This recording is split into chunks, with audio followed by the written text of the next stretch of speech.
எப்படி அம்மா பழமொழி அழகா பேசுறவங்க, அம்மா சிந்திக்கிறாங்க. அதனாலதான் அறிவாற்றல் செயலாற்றல் அத்தனை இருக்குது. இன்னைக்கு இந்தியாவில் இருக்கிற அத்தனை பேரும் அம்மாவோட முதல்வராக வரணும். ஏனென்றால் இன்று தமிழகம் இந்திய நாடுன்றது வல்லரசு நாடாக வர வேண்டும். இன்று இந்தியா அடிமைப்பட்டுக் கொண்டிருக்கின்றது சோனியா அரசால். ஒரு மாநிலத்திற்கும் இன்னொரு மாநிலத்திற்கும் இங்கே பிரச்சனை இருந்து கொண்டிருக்கின்றது. அது மட்டுமல்ல, இங்கே அதாவது நம்முடைய நாடு இந்திய நாடு, சுதந்திர நாடு, இதை மறுபடியும் அடிமையாக்க வேண்டும் என்பதற்காக இங்கே சோனியா அரசு இன்று அந்நிய முதலீட்டை இன்று தமிழகத்தில் புகுத்திக் கொண்டிருக்கின்றார்கள். அதையெல்லாம் அம்மா அவர்கள் எதிர்த்துக் கொண்டிருக்கின்றார்கள். அந்த வகையிலே இன்று தைரியமாக ஒவ்வொரு செயலும் அந்நிய முதலீடு என்றால் எதிர்த்துக் கொண்டிருக்கின்றார்கள். இன்று இலங்கையை ஆதரித்துக் கொண்டிருக்கின்ற அந்த காங்கிரஸ் ஆட்சியை எதிர்த்துக் கொண்டிருக்கின்றார்கள். அப்பேற்பட்ட துணிச்சல் மிகுந்த தைரியம் மிகுந்த முதல்வர் தான் அம்மா அவர்கள் தான் இந்த நாட்டை ஆள வேண்டும் என்று அனைத்து மாநிலங்களும் எதிர்பார்த்துக் கொண்டிருக்கிறது என்பதை இந்த சமயத்திலே சொல்லி, இங்கே அருமையான பட்டிமன்றத்தை எங்களுடைய மாவட்டத்திலே இங்கே நடத்துவதற்கு இங்கே அனுமதி அளித்து இங்கே நடுவராக வருகை தந்திருக்கின்ற மாண்புமிகு அக்கா அவர்களுக்கு மாவட்ட கழகத்தின் சார்பாக நன்றியை கூறிக்கொள்வதோடு, இங்கே மாண்புமிகு அம்மா அவருடைய அறிவாற்றல் தான் இந்த நாட்டில் பிரதமராக வருவதற்கு மக்கள் விரும்புகிறார்கள் எடுத்துக் கொள்வதற்கு வருகை தந்திருக்கின்ற நம்முடைய அண்ணன் ராமராஜ் அவர்களும் கோபி காளிதாஸ் அவர்களும் நூர்ஜகான் அவர்களையும், அதே போன்று செயலாற்றலே என்று வாதாட வருகை தந்திருக்கின்ற மரியாதைக்குரிய CR சரஸ்வதி அவர்களும், நெத்தியடி நாகையன் அவர்களையும், மதுரை இளவரசன் அவர்களையும் மாவட்ட கழகத்தின் சார்பாக வருக வருக வருக என வரவேற்று அருமையான பட்டிமன்றத்தை நீங்களும் மகிழ்ச்சியாக இங்கே கண்டுகளிக்க வேண்டும். அதை காதார கேட்டு நீங்களும் இன்புற வேண்டும். எப்படியெல்லாம் மாண்புமிகு அம்மா அவர்கள் இந்த தமிழகத்திற்காக உழைத்துக் கொண்டிருக்கிறார்கள் என்பதை நீங்களும் தெரிந்து கொள்ள வேண்டும். மக்கள் எப்படி கடந்த சட்டமன்ற தேர்தலிலே எப்படி அம்மா அவர்களுக்கு ஆதரவு கொடுத்தார்களோ, அதே போன்று நடக்க இருக்கின்ற பாராளுமன்ற தேர்தலுக்கும் ஆதரவு தர வேண்டும். மாண்புமிகு அம்மா அவர்கள் பிரதமராக வர வேண்டும் என்பதை கூறி விடைபெற்று செல்கின்றேன். நன்றி, வணக்கம். மேடைக்கு பின்புறம் இருப்பவர்கள் தயவு செய்து முன்பகுதியில் வரவும், சாமி போடுவதை தற்காலிகமாக நிறுத்தி வைக்கவும், அதற்கு பிறகு போடலாம் என்று கேட்டுக்கொள்கிறேன். சாமி போடுகிற நண்பர்கள் தயவு செய்து இருக்கையில் சென்று அமரவும். பட்டிமன்றம் முடிக்கின்ற நேரத்தில் அடைக்கிறோம், அப்படி வந்து போடுங்கள். அதுவரை அமைதியாக போய்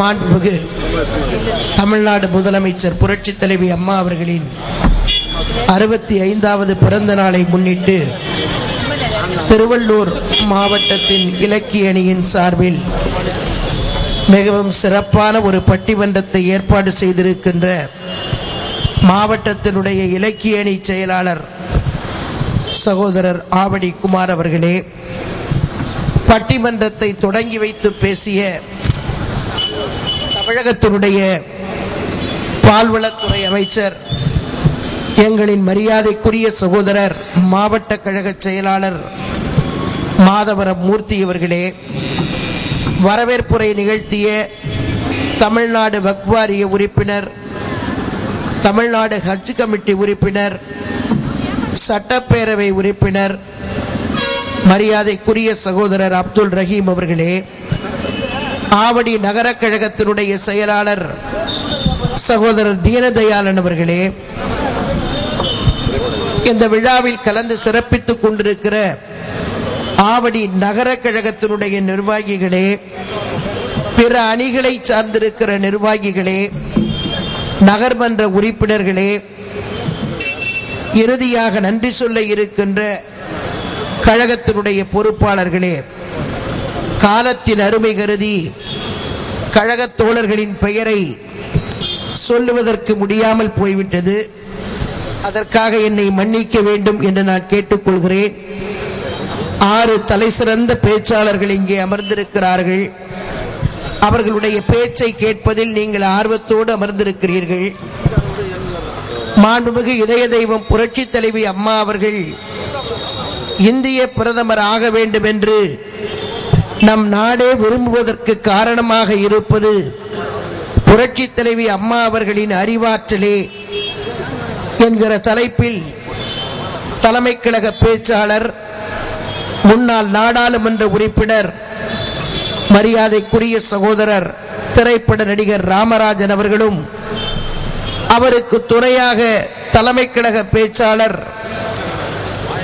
சகோதரர் கோபி காளிதாஸ் அவர்களும் தலைமை கழக பேச்சாளர் திருமதி நூர்ஜஹான் அவர்களும் பேச இருக்கிறார்கள். செயலாற்றலே என்கிற தலைப்பில் நடிகருக்கு நடிகை போட்டி என்கிற விதத்தில் தமிழ்நாடு சமூக நல வாரிய தலைவர் நடிகை சிஆர் சரஸ்வதி அவர்கள் பேச இருக்கிறார். அவருக்கு துணையாக நெத்தியடி நாகையன் அவர்களும் அண்ணன் மதுரை இளவரசன் அவர்களும் இங்கே பேச இருக்கிறார்கள். இவர்களை பற்றி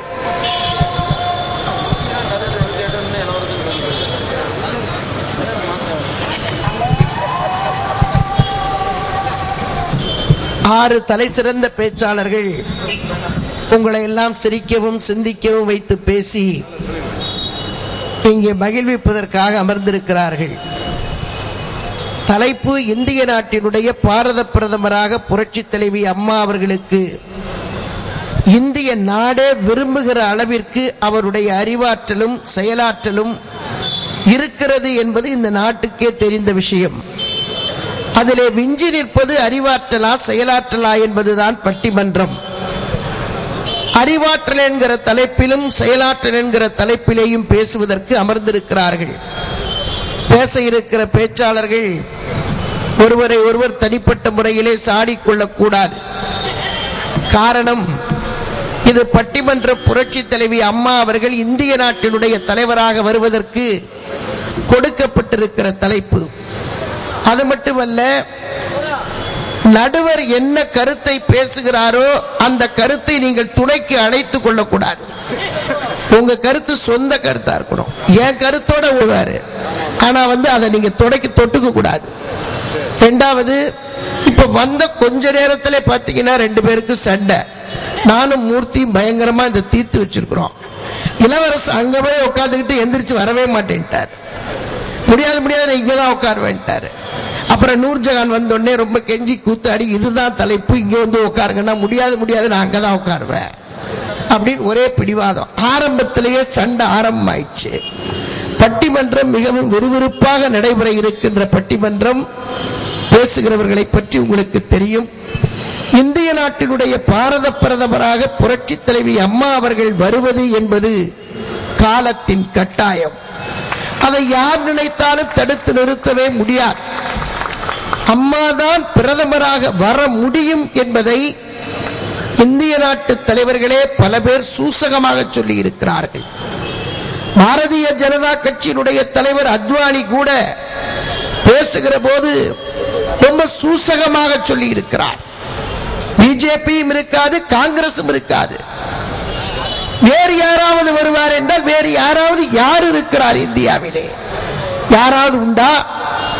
ஒரே ஒரு தலைவரை காட்டுங்கள். மக்களோடு மக்களாக மக்களுக்கு வேண்டிய திட்டங்களை நிறைவேற்றிக் கொண்டிருக்கக்கூடிய ஒரே ஒரு தலைவரை நம்முடைய இந்திய நாட்டிலே அடையாளம் காட்ட முடியாது. புரட்சி தலைவி அம்மா அவர்களை தவிர வேறு எந்த தலைவருக்கும் அந்த தகுதியே இல்லை.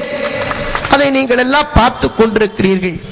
அது மட்டுமல்ல, புரட்சி தலைவி அம்மா அவர்கள் டெல்லி பட்டணத்திற்கு போனாலேயே அங்கே இருக்கக்கூடிய தலைவர்கள் எல்லாம் அம்மா அவர்களை ஒரு பெண் முதலமைச்சர் என்கிற பார்வையிலே பார்ப்பதில்லை. தமிழ்நாட்டிலே இருந்து ஒரு பெண் சிங்கம் இங்கே வந்திருக்கிறது. அது பத்திரிகையாளர்களாக இருந்தாலும் சரி, அரசியல் கட்சி தலைவர்களாக இருந்தாலும் சரி, அம்மா அவர்களை பார்க்கிற பார்வையே அம்மா அவர்கள் ஒரு அரிமா என்கிற தலைப்பிலே தான் அவர்கள் பார்த்துக் கொண்டிருக்கிறார்கள். ஆக இந்தியாவை ஆளக்கூடிய தகுதி படைத்த தலைவர் அம்மாதான் என்பதை இந்தியாவே ஒப்புக்கொள்ளக்கூடிய காலத்தின் கட்டாயம். அது நாள் நெருங்கிக் கொண்டிருக்கிறது.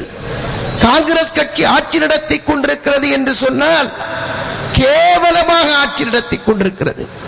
நாளுக்கு நாள் ஊழல் வெளிச்சம் போட்டு காட்டிக் கொண்டிருக்கிறது. போஃபர்ஸ் பீரங்கியிலே இருந்து ஆரம்பித்து இப்போது சமீபத்திலே ஹெலிகாப்டர் ஊழலில் வரைக்கும் மாட்டி இருக்கிறது. ஆக ஊழல் என்று தட்டி பேசினால் அது காங்கிரஸ் கட்சிக்கு பொருத்தமான வார்த்தை. இந்தியாவை ஆளக்கூடிய தகுதி படைத்திருக்கிற ஒரே தலைவர் புரட்சி தலைவி அம்மா ஒருவர் தான் என்பதை யாராலும் அதை நிச்சயமாக அழித்து பார்க்க முடியாது என்பதை மட்டும் நான் இந்த நேரத்திலே தெளிவாக சொல்லிக் கொள்கிறேன். இவர்கள் எல்லாம் பேசியதற்கு பிறகு இவர்கள் பேசுகிற போது நீங்கள் எந்த மாதிரி ஆதரவை தருகிறீர்களோ அதை வைத்துத்தான் நான் தீர்ப்பு சொல்ல முடியும். நீங்கள் யாருக்கு அதிகமாக ஆதரவை தருகிறீர்களோ அவர்களுக்குத்தான் தீர்ப்பு தரக்கூடிய நிலை. ஆகவே உங்களுடைய ஆதரவோடு உங்களுடைய ஒத்துழைப்போடு இறுதியாக தீர்ப்பளிக்கிற போது நான் விவரமாக பேசுகிறேன் என்பதை நான் இந்த நேரத்தில் தெரிவித்துக் கொள்கிறேன். நம்முடைய சகோதரர் மூர்த்தி அவர்கள் ரொம்ப அருமையாக சொன்னார். நான் பேசிக் கொண்டிருக்கிற போது சகோதரி மணியடிக்கவில்லை. ஆனால் ஒரு நாட்டை பற்றி பேசுவதற்கு 10 நிமிடத்திலே மணியடிக்கப்பட்டது என்று. போகிற போக்கை பார்த்தால் இந்த பட்டிமன்ற பேச்சாளர்களுக்கெல்லாம் வேலையே இல்லை. இனிமேல் மூர்த்தியே ஒரு பட்டிமன்ற பேச்சாளராக அவரை பேச விட்டு விடலாம். அந்த அளவிற்கு அருமையான ஒரு கருத்தை இங்கே பேசியிருக்கிறார். ஆக நல்ல கருத்துக்களை எல்லாம் நம்முடைய இலக்கிய அணி செயலாளர் ஆவடி குமார் அவர்களும் பேசியிருக்கிறார். நான் இறுதியிலே தீர்ப்பளிக்கிற போது உங்களிடத்திலே விவரமாக பேசுகிறேன்.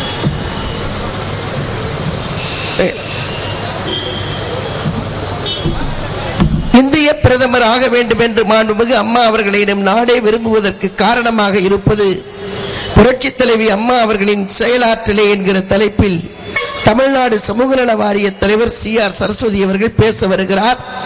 15 நிமிஷம் தான். பெல் அடிச்சோன்னே ஒரு பெல் அடிச்சோன்னே ஸ்டார்டிங் மூடுக்கு வந்துடணும். அடுத்த பெல் அடிச்சோன்னே நிறுத்திடணும். நீங்க பேசிட்டே இருந்தீங்கன்னா அது மார்க் மைனஸா போயிட்டே இருக்கும். அதனால அதை கரெக்டா அந்த பட்டிமன்ற விதியினை நீங்கள் தவறாது கடைபிடிக்க வேண்டும் என்று நான் பணிவோடு கேட்டுக்கொண்டு சகோதரி CR சரஸ்வதி அவர்களை பேசுமாறு அழைக்கிறேன்.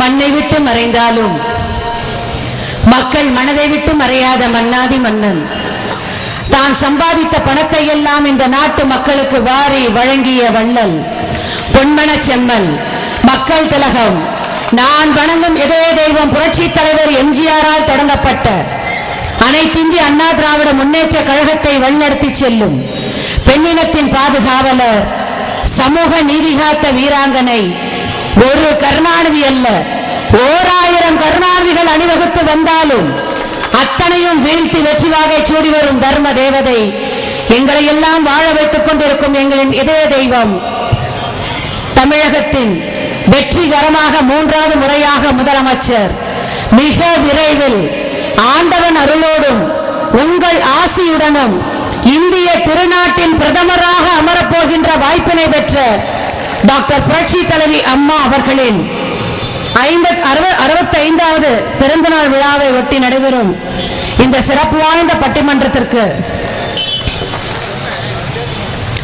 தலைமை தாங்கி உரையாற்றி அமர்ந்திருக்கும் திருவள்ளூர் தெற்கு மாவட்ட கழக இலக்கிய அணி செயலாளர், தலைமை கழக சொற்பொழிவாளர், தலைமை செயற்குழு உறுப்பினர் அன்பு சகோதரர் திரு ஆவடி குமார் அவர்களே, முன்னிலை வைக்கும் கழக மருத்துவமனை செயலாளர், கழக ஆட்சி மன்றக்குழு உறுப்பினர், வருகதற்கு மரியாதைக்குரிய டாக்டர் பி வேணுகோபால் MP அவர்களே, கழக நிரந்தர பொதுச் செயலாளர் நம்முடைய புரட்சி தலைவி அம்மா அவர்கள் இந்திய பிரதமராக வர வேண்டும் என்று நம் நாடே விரும்புவதற்கு காரணம் அறிவாற்றலே செயலாற்றல் என்ற தலைப்பில் செயலாற்றலை எங்கள் அணிக்கு தந்த நம்முடைய நடுவர் அவர்கள் அறிவாற்றலே என்ற தலைப்பில் உரையாற்ற அமர்ந்திருக்கும்.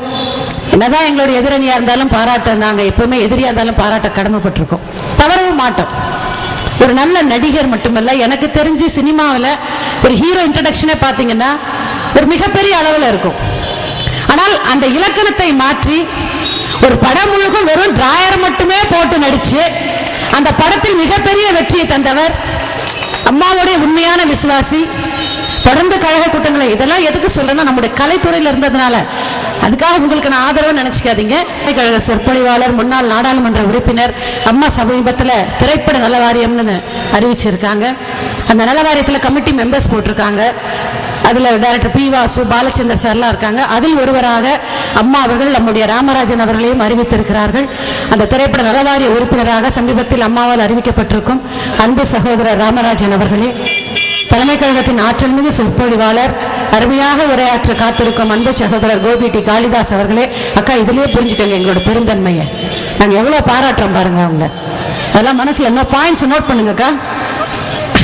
அருமை சகோதரி, அருமையான சொற்பொழிவாளர், அம்மா அவர்களால் பாராட்டு பெற்று தொடர்ந்து அம்மாவுடைய நிகழ்ச்சிகளை தொகுத்து வழங்கும் என் அன்பு சகோதரி திருமதி நூர்ஜஹான் மாமன்ற உறுப்பினர் அவர்களே, சிறப்பாக உரையாற்றி அமர்ந்திருக்கும் கழக தோழர்களே, சட்டமன்ற உறுப்பினர்களே, காலத்தில் அருமை கருதி அனைவர் பெயரையும் படிக்க முடியாததற்காக மன்னிப்பு கேட்டுக்கொண்டு இந்த நோட்டீஸ் இடம்பெற்றிருக்கும் அனைத்து கழக முன்னோடிகளே, மரியாதைக்குரிய மகளிரணி சகோதரிகளே, நன்றியுரை வழங்க இருக்கும். நன்றியுரை இவ்வளவு பேர் இருக்காங்களா? அருமை சகோதரர்கள் அனைவருக்கும் என் பணிவான வணக்கத்தை தெரிவித்து, அம்மா அவர்கள் மிக விரைவில் பிரதமர் ஆவதற்கு செயலாற்றலே என்ற தலைப்பில் நிச்சயமாக நான் சொல்ல போற கருத்துக்கள் பொய்யானதாகவோ தவிர்க்க முடியாததாகவோ நிச்சயமா இருக்க. ஒருத்தருக்கு எவ்வளவுதான் அறிவுத்திறமை இருந்தாலும் அந்த அறிவுத்திறமையை கொண்டு வந்து செயலாக்க வேண்டும் என்றால் செயலாற்ற உள்ள ஒருவரால் தான் நிச்சயமாக அது முடியும். சிந்திக்கிறோம், இதை செய்ய வேண்டும் சிந்திக்கிறோம். அறிவாற்றல் மூலமாக சிந்தனையை தட்டிவிட்டு மக்களுக்கு என்ன செய்ய வேண்டும் என்று அம்மா அவர்கள் தேர்தல் அறிக்கையிலே பல விஷயங்களை, பல திட்டங்களை மக்களுக்காக கொண்டு வந்தாங்க. கருணாநிதி போன்றவர்களும் செயலாற்றலாக சொல்லி அறிவாற்றலாக உணர்ந்து தேர்தல் சமயத்தில் பல அறிக்கைகளை விடுவாங்க. 2 ஏக்கர் நிலம் தரேன்னு சொல்லி ஏமாத்தின மாதிரியும் பல திட்டங்களை அவங்க அறிவுபூர்வமா அறிவிச்சாங்க. ஆனா செயலில் கொண்டு வரவில்லை. அறிவு வழியா மக்களை ஏமாத்த அந்த அறிவை பயன்படுத்தி அதன் மூலம் திட்டங்களை சொன்னார்களே தவிர செயல்படுத்த வேண்டும் என்றால் செயலாற்றமிக்க தலைவராக இந்தியாவிலேயே இன்றைக்கு புரட்சி தலைவி அம்மா ஒருவர் தான் முடியும் என்பதற்கு இலக்கணமாக இந்த 1.25 வருட ஆட்சியில் எத்தனையோ செயலாற்றர்கள் அம்மாவை. காவிரி தண்ணீருக்காக இன்று வரை நாம் போராடி கொண்டிருக்கிறோம். 5 முறை முதலமைச்சராக இருப்பேன் சொன்னவங்க எல்லாம் ஒரு சொட்டு தண்ணீரை தமிழ்நாட்டுக்கு கொண்டு வர முடியவில்லை. ஆனால் தன் செயல் திறமையால் டெல்லிக்கு சென்று சுப்ரீம் கோர்ட்டில் போய் வழக்கை தாக்கல் செய்து இன்றைக்கு 60 TMC தண்ணீர் தமிழ்நாட்டுக்கு காவிரியில் வந்திருக்கிறது என்றால் அது புரட்சி தலைவி அம்மாவின் செயலாற்றலே காரணம். தமிழக அரசில் இதுவரைக்கும் யாராலும் உச்ச நீதிமன்ற தீர்ப்பை அரசு இதழில் கொண்டு வர நடவடிக்கை கூட எடுக்கவில்லை. 20 வருடமாக இந்த போராட்டம் நடக்கிறது. ஆனால் அம்மா அவர்களுடைய செயல் திறனால் இந்த மாதம் 20ஆம் தேதிக்குள் உச்ச நீதிமன்ற தீர்ப்பை காவிரி பிரச்சனையில் அரசு இதழில் கொண்டு வர வேண்டும் என்று செயல் திறமையின் மூலம் நிரூபித்திருப்பவர் புரட்சி தலைவி அம்மா அவர்கள். அமைச்சர்கள் அமர்ந்திருக்காங்க. சத்துணவுடைய துறையை அமைச்சர் அவர்கள் கையில் வைத்திருக்கிறார்கள். சமூக நலத்துறை அமைச்சர். புரட்சி தலைவர் சத்துணவை கொண்டு வந்தார் என்றால் அதற்கும் ஒருபடி மேலே போய் தமிழகத்தில் உள்ள குழந்தைகளுக்கு சத்துணவு தருவது மட்டுமல்லாமல் ஒரே வகையான சாப்பாட்டை மறுபடியும் கொடுத்தால் எந்த குழந்தைக்கும் அது என ஒரு தாயால் தான் அதை செயல்படுத்த முடியும். தாய்க்குத்தான் ஒரு குழந்தையுடைய பசியும் ருசியும் தெரியும். அந்த வகையில் அமைச்சர்கள் கூட சட்டமன்றத்தில் அழகான ஒரு கருத்தை சொன்னாங்க. குபேரன் வீட்டு குழந்தை சாப்பிடுவதை கூட என் தமிழ்நாட்டில் உள்ள குடிசை வீட்டு குழந்தைகளும் சாப்பிட வேண்டும் என்று புரட்சி தலைவி அம்மா அவர்கள் இன்றைக்கு ஒவ்வொரு நாளும் ஒவ்வொரு உணவை அந்த ஏழை குழந்தைகளுக்கு தந்துட்டு இருக்காங்கன்னா அதுதான் அம்மாவுடைய செயல்திறன். சிந்தித்தார், சிந்தித்ததோடு நிற்கவில்லை, செயலாற்றிக் கொண்டிருக்கிறார். எல்லா முதியோர்களுக்கு வழங்கப்படுற பென்ஷன்ல இருந்து சொன்னதை செயலாற்றிக் கொண்டிருக்கிறார். எல்லாவற்றுக்கும் மேலாக தங்கத்தாலி திட்டம் எந்த தமிழக அரசு மட்டுமல்ல இந்தியாவில் எந்த ஒரு அரசும் இந்த செயல்முறையை கொண்டு வந்ததில்லை. தங்கத்தாலி திட்டம் என்பது மிகப்பெரிய, அதாவது தாய்க்கெல்லாம் தாயா இருக்கக்கூடிய புரட்சி தலைவி அம்மா ஒருவரால் தான் இதை உணர முடியும். இன்னைக்கு தங்கம் 25,000 ரூபாய் விக்குது. உலக அரங்குல தங்கத்தோட விலை ஏறிக்கிட்டே போகுது. எவ்வளவுதான் ஏழை விட்டு பெண்ணா இருந்தாலும் ஒரு கல்யாணம் வரும்போது கவரிங்ல செயின் போடலாம், கம்மல் போடலாம், வளையல் போடலாம். ஆனால் அந்த மஞ்ச கயிற்றில் தாலியில் தங்கத்துல தாலி இருந்தால்தான் அந்த பெண்ணுக்கு போற இடத்தில் மதிப்பு இருக்கும் என்பதனால் எந்த முதலமைச்சரும் இதுவரை செயல்படுத்தாத ஒரு திட்டமான தங்கத்தாலி திட்டத்தை கொண்டு வந்து பள்ளி படிப்பை முடித்திருந்தால் அரை பவுன் தங்கம் தாலிக்கு 25,000, பட்டப்படிப்பை முடித்திருந்தால் அரை பவுன் தாலிக்கு தங்கம் 50,000. பெண்ணுக்கு படிப்பு முக்கியம் என்பதற்காகத்தான் அந்த பட்டப்படிப்பை முடித்தால் 50,000 கொடுக்க வேண்டும் என்று அருமையான திட்டத்தை செயலாற்றி இன்று வரையிலும் நம்முடைய அமைச்சர்கள் லட்சக்கணக்கான பெண்களுக்கு அதை வழங்கி இருக்காங்க. கடந்த மாதம் திருச்சி கலெக்டர் ஆபீஸ்ல தங்கத்தாலி திட்டம் நடக்குது. அன்னைக்கு ஒரு நிகழ்ச்சிக்கு போயிருந்தப்போ நாங்க இருந்த ஒரு ஏழை தாய் வந்தாங்க. கலெக்டர் கிட்ட இருந்து அந்த தங்க தாலியவும் 50,000 ரூபாய் அந்த செக்கையும் வாங்கினாங்க. அடுத்த நிமிஷமே கலெக்டர் காலில் விழுந்தாங்க. உடனே அந்த கலெக்டர் அம்மா சொன்னாங்க, ஏம்மா என் காலில் விழுறீங்க? இது தமிழக முதலமைச்சர் அம்மா கொண்டு வந்த திட்டம், அவர்களுக்குத்தான் நீங்க நன்றி சொல்லணும். உடனே அந்த ஏழை தாய் சொன்ன வார்த்தை, இது தமிழக முதலமைச்சர் அம்மாவோட திட்டம் எனக்கும் தெரியுமா. இன்னும் 2 நாள்ல என் பொண்ணுக்கு கல்யாணம் வச்சிருக்கேன். நான் சென்னைக்கு போய் அம்மாவை பார்க்க முடியுமோ முடியாது. ஆனால் இந்த ஏழை தாய்க்கு